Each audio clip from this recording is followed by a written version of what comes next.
Oh my! I forgot to add my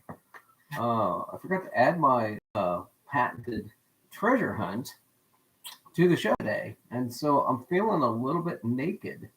But welcome back to The Secret Solve. This is a program where I look at the book The Secret by Byron Price, trying to figure out what he was really thinking when he put together the book The Secret. Today is a one-page episode because we have reached 161.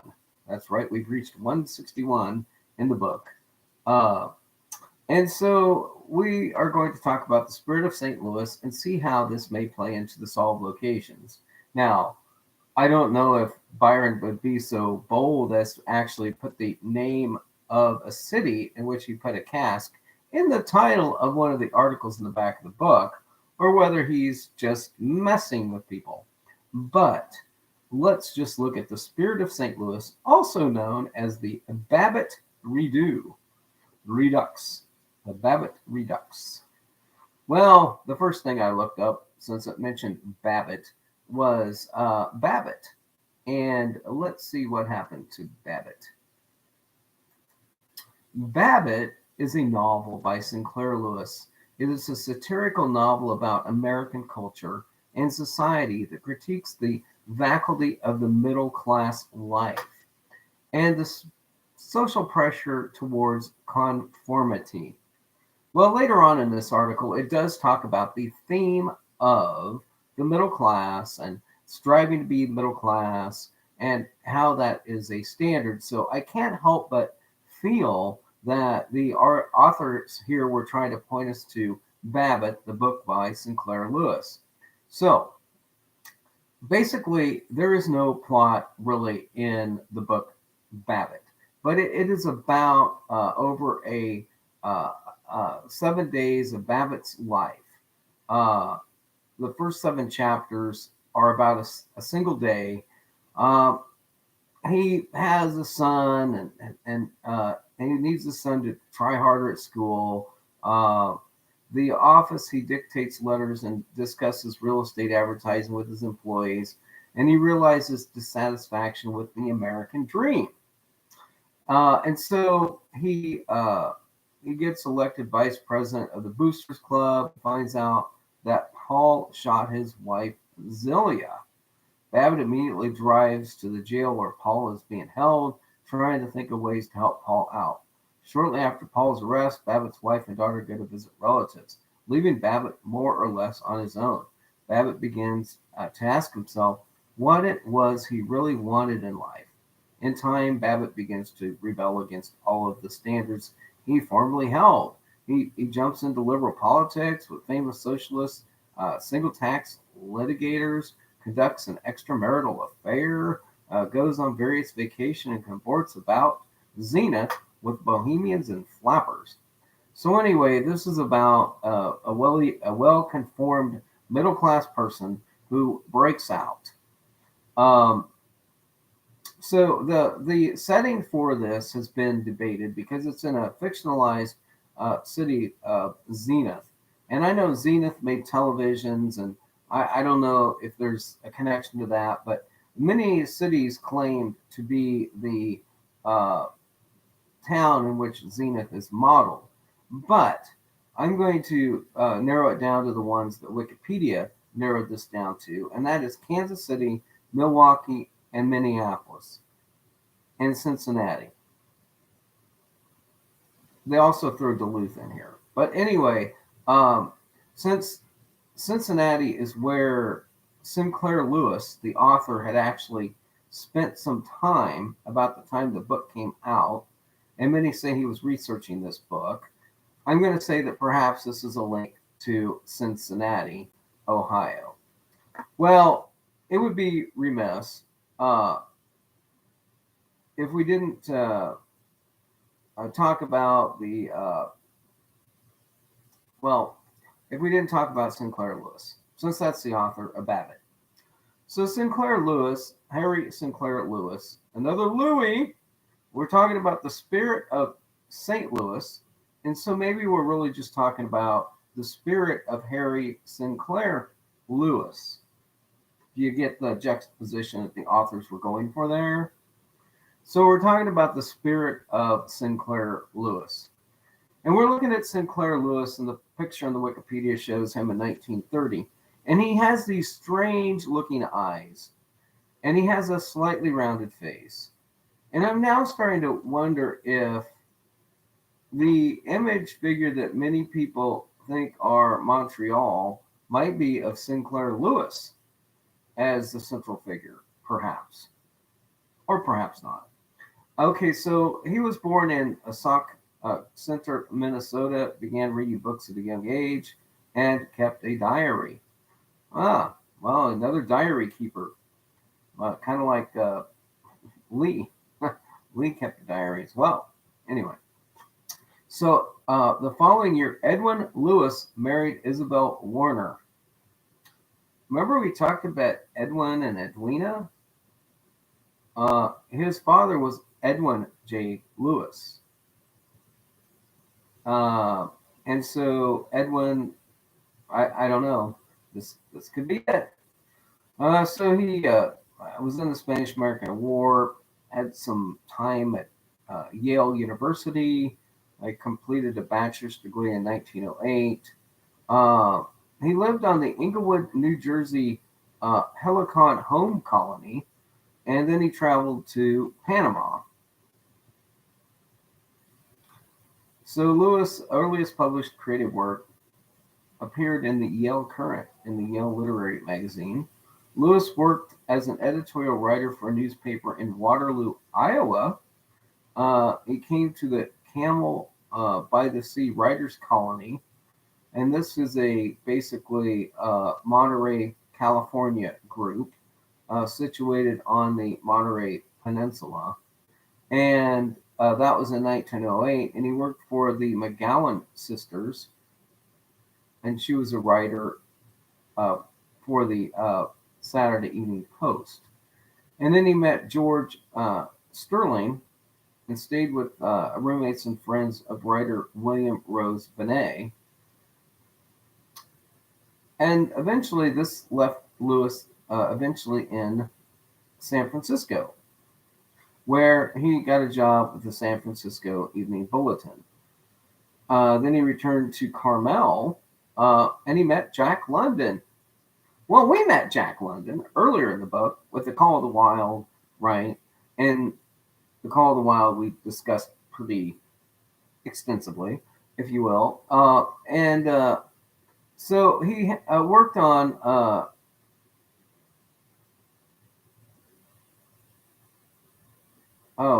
this is interesting. So while working for newspapers and publishing houses, he developed a facility for turning out shallow, popular stories that were purchased by a variety of magazines. He also earned money by selling plots to Jack London's, including one of the latter's unfinished novel, The Assassination Bureau Limited. Wow, we just had a story about potentially Lee Harvey Oswald, and now we're moving into the spirit of St. Louis living within Sinclair Lewis, and Sinclair Lewis having worked on selling the novels of Jack London, from The Call of the Wild, to one that he tried to sell, which was an unfinished novel called The Assassin Bureau Limited. And this is The Assassin Bureau Limited is a novel begun by Jack London and finished after his death by Robert L. Fish.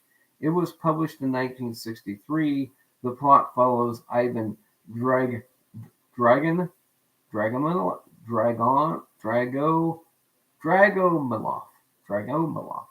who, in a twist of fate, finds himself pitted against the secret assassination agency he founded. Whoa. Eerily familiar to some of the people who have odd and strange assumptions about the Kennedy assassination, thinking that one of the agencies that Kennedy may have created actually ended him. I don't know. There's some interesting out there. Lewis' first published book was Hike and the Airplane. Again, we got another reference to aeroplanes in a article in the back of the book about the Spirit of St. Louis, which most famously is the name of the aircraft that Mr. Lindbergh flew from Paris to, or from New York to Paris. Okay, so he moved to Washington D.C. eventually. Had some other novels and won a Nobel Prize. And I think he did Sinclair Lewis write the Jungle or something like that, or was that another author? I don't remember. Can't remember. But he divorced his first wife Grace, and then he remarried Dorothy Thompson, a newspaper columnist, and that marriage didn't last very long. He did live in Rome. He died from advanced alcoholism.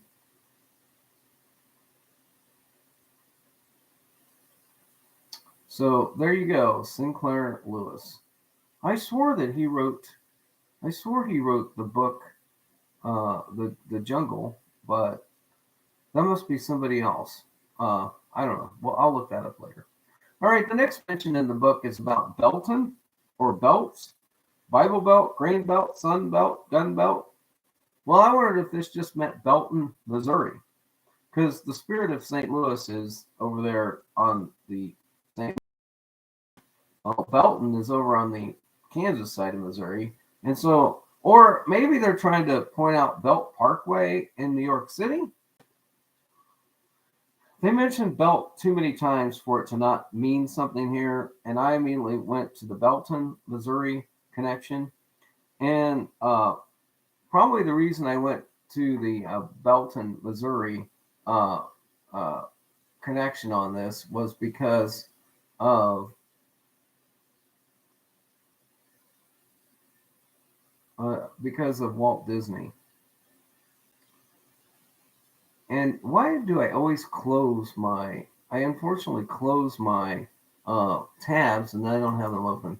So I need to open Walt Disney again. Darn it. So I'm going to look into Walt Disney. Well, many of you probably don't know that Walt Disney actually was born in Missouri. No, actually, let me back that up. Walter Elias Disney was born in Chicago. But his family moved early on in 1901. He was born in. Okay, so let me go back. Disney, born in Chicago, 1901. Moved to California. He moved to California in the 1920s and started the Disney Studios, and we all have the history from there. And then he went into the amusement park industry. We've talked about Orlando, Epcot, experimental prototype community of tomorrow. This kind of dovetails in with the satisfaction that we're seeing here with Sinclair Lewis. So Disney was born on 1249 Trip Avenue in Chicago's Hermosa neighborhood. His father's Canadian. In 1906, the family moved to Marceline, Missouri. And this Marceline, Missouri part of this dovetails with Babbitt because we're talking about an idealized Midwestern town of middle-class people, Marceline, if you will. And Disney eventually took this idea and turned it into a theme park idea called Main Street USA. And again, this whole story is about the American dream, middle class, rebellion of being middle class, etc. Okay, so and that was and he basically got an interest in drawing when he was paid to draw the horse of a retired neighborhood doctor. And eventually in 1906, so he also began to develop an ability to work with watercolors and colors and he lived near the railroad tracks. Well, maybe this is why some people that think there's reference to a train or something like that. So in 1911, the Disneys moved to the Kansas City, Missouri area, and we know that Disney attended the Benton Grammar School. So I looked up where Benton is, and Benton is around 30th Avenue. And so he went to the Benton School.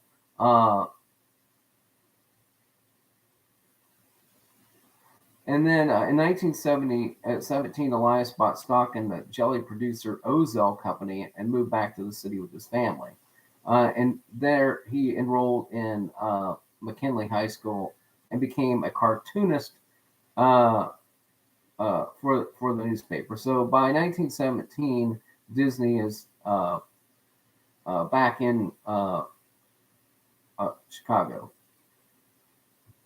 But he, while in the Kansas City in the Kansas area, he attended Saturday courses at Kansas City Art Institute and took correspondence courses in cartooning. So, the love of cartooning from I think from, the people in the secret are probably, this. So by 1919, Disney returns to Kansas City, and he worked as an apprentice artist in the Pesman Rubin Commercial Art Studio, where he drew commercial illustrations for advertisements, theater programs, and catalogs, and befriended fellow artist UB Iwerks. And then in 1920, Disney, now 18 years old, was laid off. Failing to attract customers, Disney and Iwerks agreed that Disney should leave temporarily to earn money at the Kansas City Film Ad Company, run by A.B. Codger. The following month, Iwerks, who was not able to run their business alone, also joined. And the company produced commercials using cutout animation techniques. Disney became interested in animation, although he preferred drawing cartoons such as Mutt and Jeff and Max Fleischer's Out of the Ink Well. And so you can learn more about the Disney Corporation, but in 1921, the success of Laugh-O-Gram Studio got Fred Harmon involved and Hugh Ising. Okay, so Disney moved to Hollywood on July of 1923, and he was 21 years old. And so this kind of ends his stint in Kansas City. But the point here is that Walt Disney did have some connections to Kansas City. The Benton Grammar School, which he attended, was a whites-only school when it opened in 1868. It was converted to an all-black school in 1953. I just had to add that as a fun and interesting fact. The school is perhaps best known as the alma mater for American animator and producer Walt Disney, who attended a school from 1910 to 1917. The school is named after Thomas Hart Benton. And again, I thought that maybe this is more of the connection because Thomas Hart Benton's nickname was Old Bullion, and he was basically a member of the Democratic Party and an architect and champion of westward expansion. And so remember we talked about Manifest Destiny earlier in one of the other articles in the back of the book. And so here you have Thomas Hart Benton, who I didn't bring up in that particular story. Interestingly enough, the original site of the school is in the corner of Liberty Street and 14th Street in Kansas City. So always something interesting when you start looking into this. It was basically part of the whole school segregation. So I talked about Marceline or Marcy Line. Marcy Line. Maybe we need to be looking at a railroad, the Marcy Line. Talked about Thomas Hart Benton.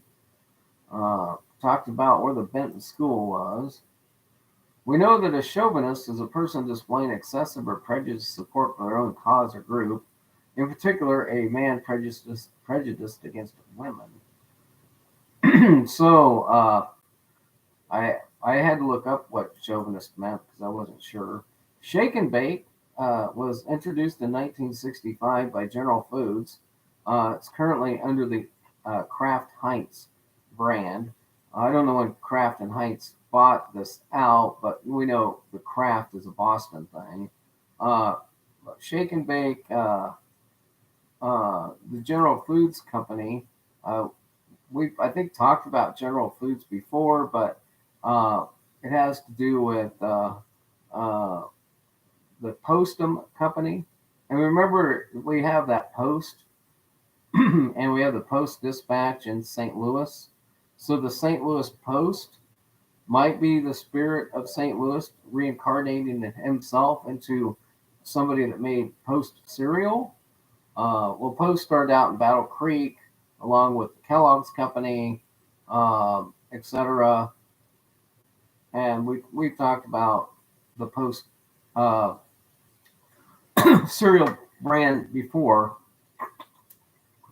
and Jello and some of these other companies. Um, so that's General Foods. What else do we have? The Spirit of St. Louis as the airplane was the famous Ryan NYP registration number 982. Okay, I just made that part up. It was the registration number of the Ryan was NX211. So it's this custom-built, single-engine, single-seat, high-wing monoplane that was flown by Charles Lindbergh in 1927 from Long Island, New York to Paris, France. And he won like this prize. Uh, the Spirit of St. Louis took off from Roosevelt Airfield in Garden City, New York, landed 33 hours and 30 minutes at the Aéroport La Barque. I'm not French, can't pronounce that. And so this is basically a significant event in aviation.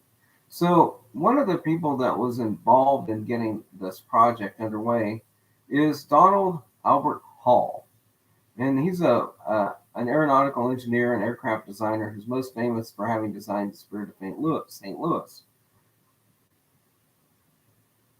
And he was also one of three people that discovered the crack of a bullwhip and a sonic boom. So Hall was born in Brooklyn. He was born on December 7th. Now, just look at the irony of an early pioneer of aviation having been born on December 7th.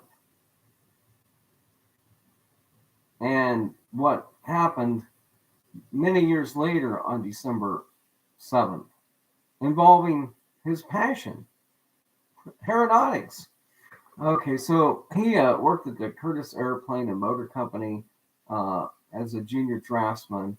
And then he became the chief engineer, and he moved to Santa Monica, California in 1924 to work for Douglas Aircraft. And, McDonnell Douglas is this big conglomerate that was involved in the military industrial complex, military work, etc. He briefly worked for Ford Motor Company, and then he became an aviation cadet in the U.S. Army Air Corps, but did not become a military pilot. He returned to Douglas, and then he joined Ryan in San Diego.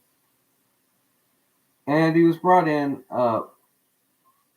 by the Robertson Aircraft Corporation of St. Louis. So the Robertson Aircraft Corporation was a mail passenger express company that flew mail. Their route included St. Louis, Chicago, Kansas City, and Omaha. And they wanted him to manufacture or design, he wanted Ryan Airlines and Hall to build an aircraft capable of flying nonstop from New York to Paris. Finally, they got the plane going, and He successfully flew the plane. So this Hall guy also worked on designing the B-24 Liberator, Liberty bomber, and he was and he worked for Convair as well, not Con Air, which later was a movie, but a company by Convair. But interestingly enough, Hall designed the X-1, and this was a tandem wing design for which Hall held the patent. So he got a patent on a, let's just call it a biplane. Uh, so we see some biplanes in some other articles later on. Okay, so that's Donald and the Spirit of St. Louis. We know that what the Spirit of St. Louis did. It, flew from New York to Paris. It's a big thing. The bug zapper, according to the U.S. Patent and Trademark Office, the first bug zapper was patented in 1935 by William M. Frost. He wasn't freezing these bugs; he was warming them up. The irony in the bug zapper, certainly not lost on me there. Talked about Walt Disney, talked about Paul, talked about the Spirit of St. Louis, the Benton, talked about Eric Hill. Or did we talk about Eric Hill? No, maybe we didn't talk about Eric Hill. Okay, so talked about Sinclair Lewis, Charles Lindbergh. Charles Augustus Lindbergh, born in 1902, died in 1974, an American aviator, military officer, author, and veteran activist. We talked about the kidnapping of the Lindbergh baby and how William Schwarzkopf's father was actually the lead investigator in that investigation, and that he could have been involved in the Pentagorians. These people all have connections to just like just like all of the different characters mentioned in the front of the book run into each other, so too do the people in real life. So he was raised mostly in Little Falls, Minnesota. So we have another Minnesota story here. Not really close to St. Paul, kind of out in the middle of the state. But again, U.S. Army service. In 1932, Lindbergh's firstborn infant child, Charles Jr., was kidnapped and murdered in what American media called the crime of the century. The case prompted the U.S. Congress to establish kidnapping as a federal crime.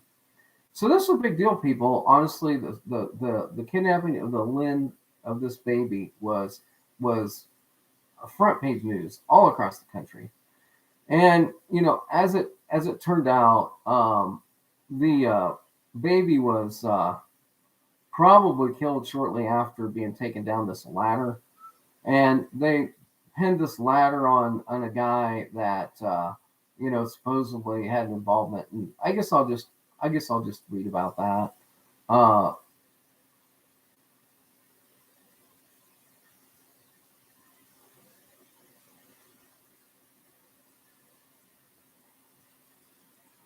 I need to type in Lindbergh baby kidnapping. All right, Lindbergh baby kidnapping. Because it is an interesting story. Okay, so I gave you a little bit of information. So Charles Lindbergh had married Anne Morrow Lindbergh, Anne Spencer Morrow Lindbergh, and she was a writer and aviator. She was the wife of Charles Lindbergh, obviously. So on May 12th, the child's corpse was discovered by a truck driver by the side of a nearby road. And so the baby was kidnapped on March 1st, and it was found on March 12th. The German immigrant carpenter named Bruno Richard Hoffman, Hauphmann, was convicted for this crime. This crime happened in New Jersey because basically this is where the Lindbergh lived. And basically he had fashioned a wooden ladder to get up to this room.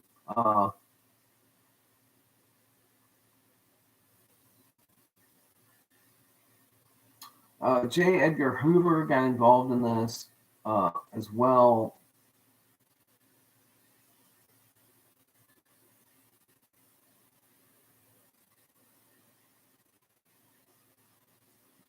Some people put up private money for the return of the baby. The baby's picture, an illustrated picture, appeared on the cover of Time magazine. Uh, okay, so I'm going to go back to Lindbergh now. Actually born in Detroit. He spent most of his childhood in Little Falls, Minnesota, and Washington, D.C. He was an only child, uh, and he was Swedish. His mother was a chemistry teacher in high school.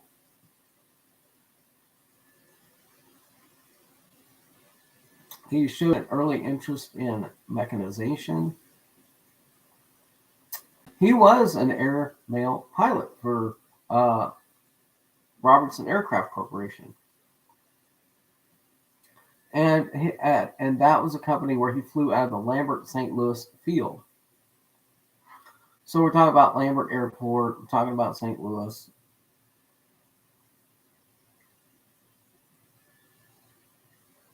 So, I've had this fascination with the mail since I saw the post office box in the back of the book. And I'm wondering if our mail carrier here is actually Lindbergh, and we've discovered the connection with the mailbox by having the spirit of St. Louis and talking about Lindbergh. Okay, well, let me get down to the part about Lindbergh that nobody ever really talks about. They always talk about how Lindbergh was, the hero, this national hero.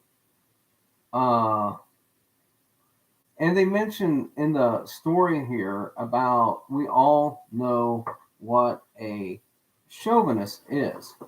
Well, and perhaps the best evidence I can give you to tell you what a chauvinist is, we can just look at in his autobiography. Lindbergh derided pilots he met as womanizing barnstormers. He also criticized Army cadets for their facile approach to relationships. He wrote that the ideal romance was stable and long term, with a woman with keen intellect, good health, and strong genes. His experience in breeding animals on the farm having taught him the importance of good heredity. So Anne Morrow Lindbergh was the daughter of Dwight Morrow, who, as a partner of J.P. Morgan and Company, had acted as a financial advisor to Lindbergh. He was also the U.S. ambassador to Mexico in 1927, invited by Morrow on a goodwill tour of Mexico, along with the humorist and actor Will Rogers. Lindbergh met Anne in Mexico City in December 1927. So he sought out these good genes, these wonderfully good genes. Uh, the Lindberghs had 6 children. Charles Augustus Lindbergh Jr., 1930 to 32, that was the baby that was kidnapped. John Morrow Lindbergh, 1932 to 2021. Land Morrow Lindbergh, born 1937, who studied anthropology at Stanford University and was married to Susan Miller in San Diego. Anne Lindbergh, 1940 to 1933. Scott Lindbergh, born 1942, and Reeve Lindbergh, born 1945. Lindbergh taught Anne how to fly, and she accompanied and assisted him in much of his exploring and charting of air routes. So Lindbergh only probably saw these children 6 months of the year.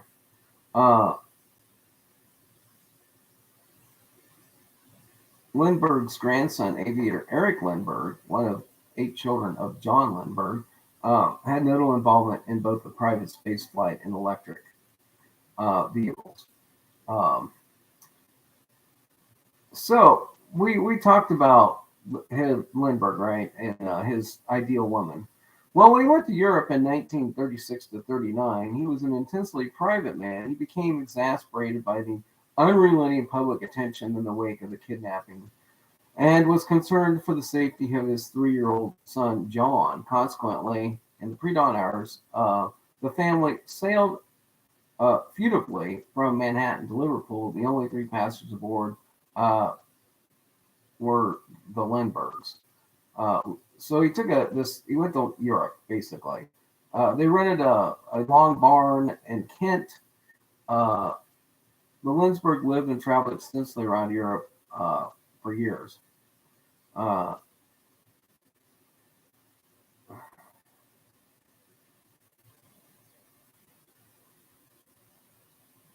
so he's often sometimes criticized for his views on race. Um, okay, so he toured Germany. There's a part in here I'm trying to get to. Uh, Eisenhower appointed him the brigadier general of the U.S. Army Reserve. Okay, here's where I'm getting to it. Okay, so I finally got to the part I'm trying to get to. So he espoused all of these virtues of what his wife should be.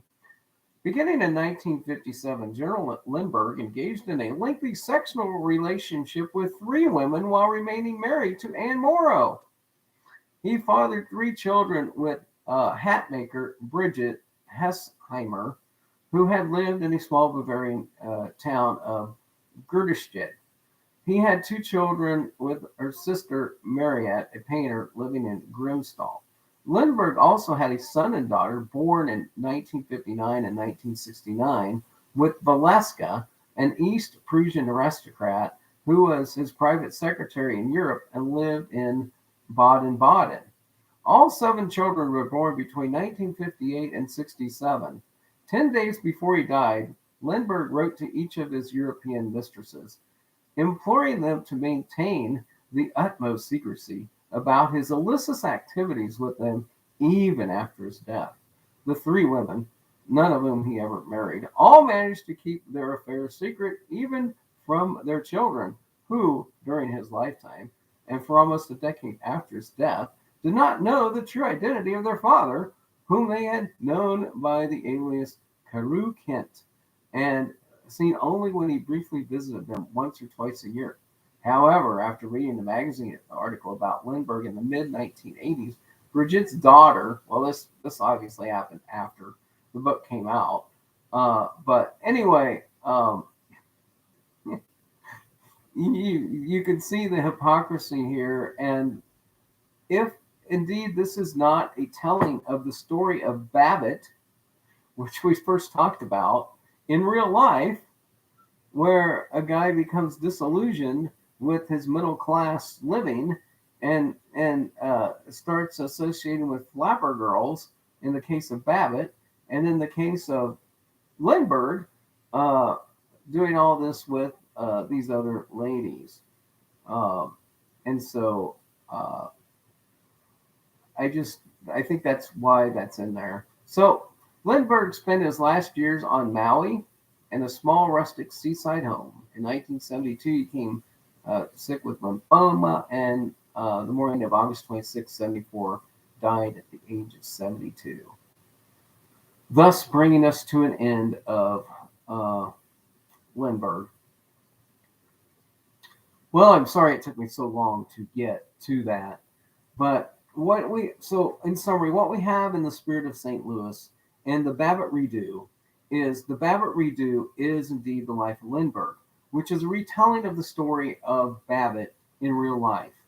And so the theme here gives you the information about the Spirit of St. Louis, about Lindbergh, and your connections to Lindbergh's baby kidnapping and the rest of the story. It also incorporates Walt Disney into it, and the fact that Disney well,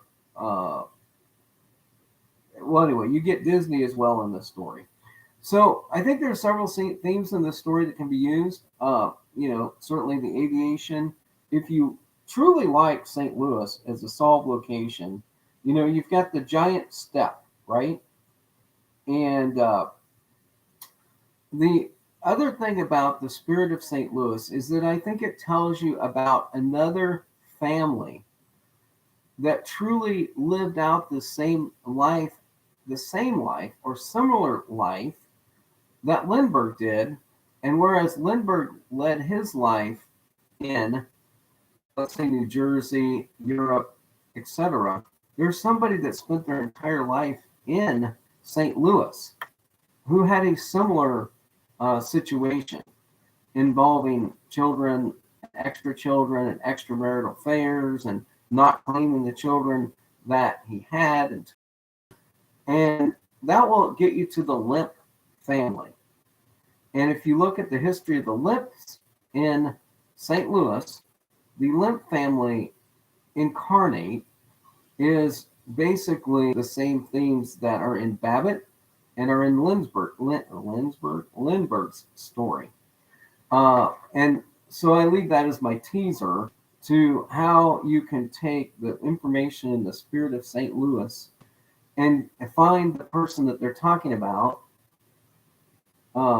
because they're obviously talking about the King of France in part of this. And if you look at the King of France, in essence, is a Babbitt as well. And so it's the story of Babbitt, and that's what I think this one is about. Okay, I think I've about covered it. Sinclair Lewis gives you most of the pieces that you need.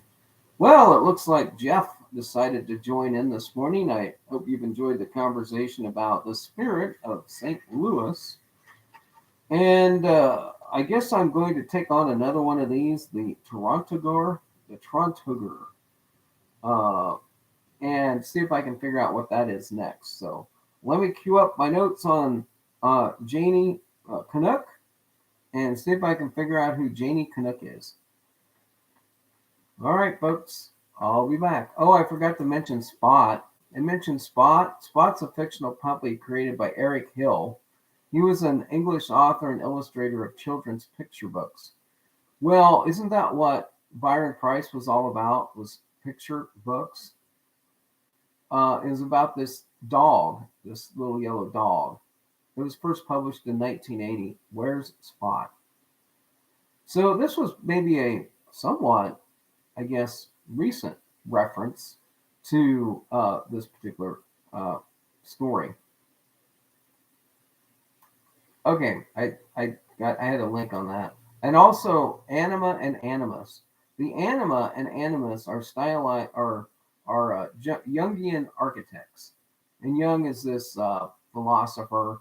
I think he's probably Swedish. And the Jung, the Anima is the soul, and the Animus is the spirit. And if you want to take a detour and look into that based upon this article, feel free. The Greek animos means wind, by the way, for both anima and animus. So anima, Jung defines anima with the Latin derivation meaning soul. So Carl, like I said, Carl Jung is kind of sort of drawn into this based upon that that thing. So Jungian philosophy also. All right, folks, that's going to do it. Hope to catch you live. Well, I'll be on here in about 15, 20 minutes talking about the Trontogur. Do you have any thoughts right now on the spirit of St. Louis and the secret? Do you think there's a cask? You think there's a cask in St. Louis? What do you think? You think there's one there? I think there's one there. Okay, I'll be back talk about the Trontogur. Unfortunately, when I do these shows, I have to read my notes and I go away from the chat, so I don't really look at it live. But then I come back at the end to see if anybody's joined in. So I guess I should just offer that, hey, save your questions till the end, because I'll always come back to the end of the stream and ask to see if there's any further discussion on anything that we talked about in the show.